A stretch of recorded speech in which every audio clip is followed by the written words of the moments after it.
Back to School. Yan na ngayon ang mga ganap sa mga paaralan, tahanan, kalsada hanggang sa mga social media post ng mga guro at mag-aaral.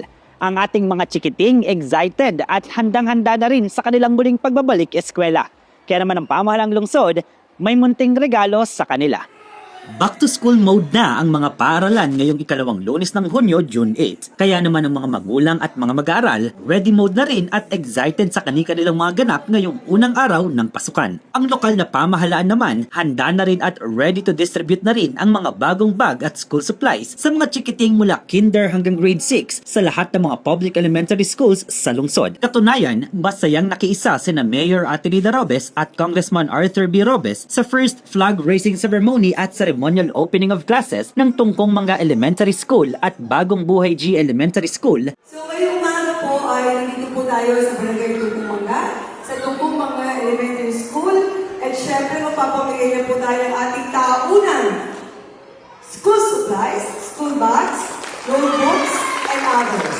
So ito po ay talagang pondo pinaghirapan po ng ating kapamilyang San Joseño. Lalo na ang programang pang-edukasyon dahil alam namin ito ang magbibigay ng maganda at mahusay na kinabukasan sa ating mga kabataang San Joseño.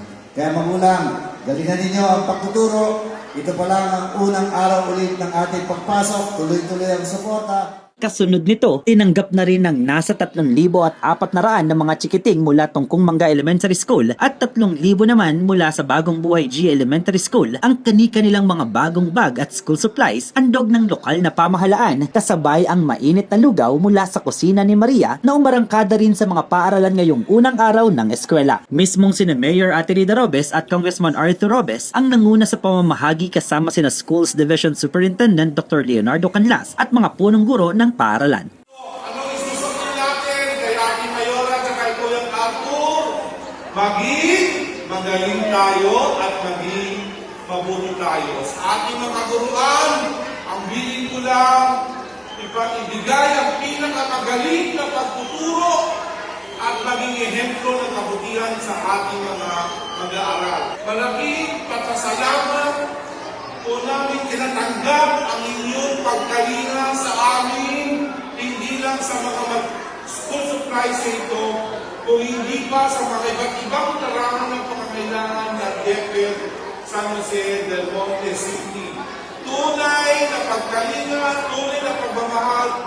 Nagpapasalamat kami lagi sa mag-asawa na talagang magkatuwang talaga sa progreso na taon-taon hindi niya pinababayaan ng mga batang San Joseño na talagang mabigyan ng mga school supplies at iba pang mga pangangailangan kung saan malaking tulong sa mga parents po natin dito sa San Jose. Mula naman sa mga pamimili at paghahanda ng gamit hanggang sa paghatid sa eskwela, hands-on ang mga masisipag at excited na mga nanay ng mga chikiting na labis rin ang pasasalamat dahil sa mga bagong gamit at school supplies na natanggap ng kani-kanilang mga anak.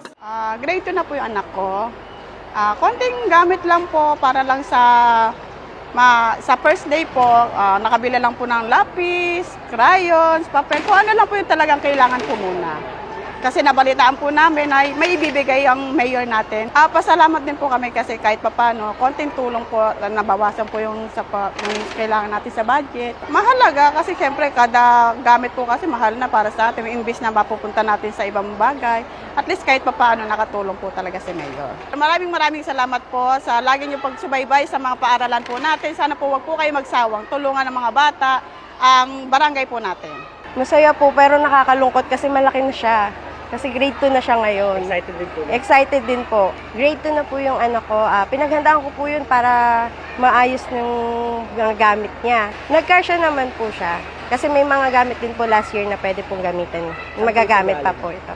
Galing din po kay Mayora. Malaking tulong kasi yung budget, sa pagbabudget pa lang natin, napakahirap na ng buhay na yun eh. So kailangan nating budgetin talaga lahat. So yung gamit na binigay ni Mayora, napakalaking tipid sa amin nun.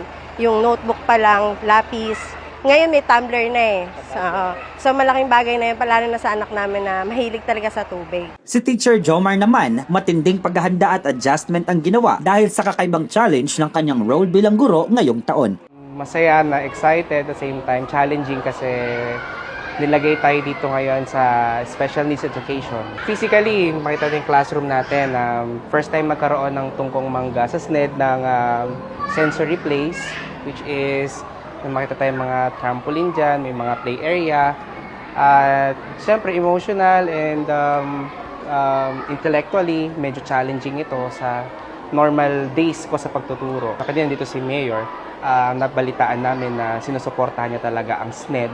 Siyempre, hindi na naman buong elementary and high school, any level, no? Pero bilang isang SNED teacher, napapasalamat kami kasi unti-unting nagbibigyan pansin ng ating mga SNED learners na kagaya na rin ng mga regular learners natin.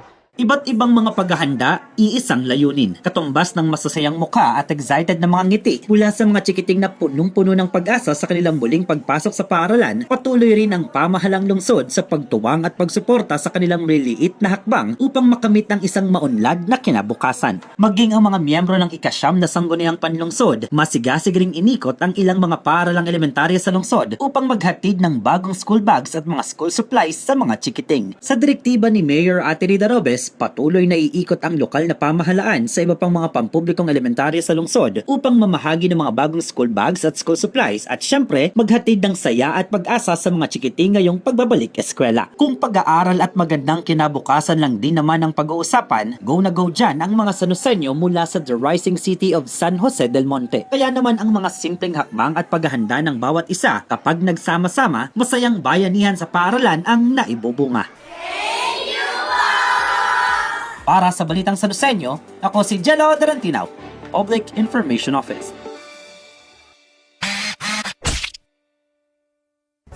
Yan ang mga kaganapan at detalyeng dapat alam mo sa Sanusenyo.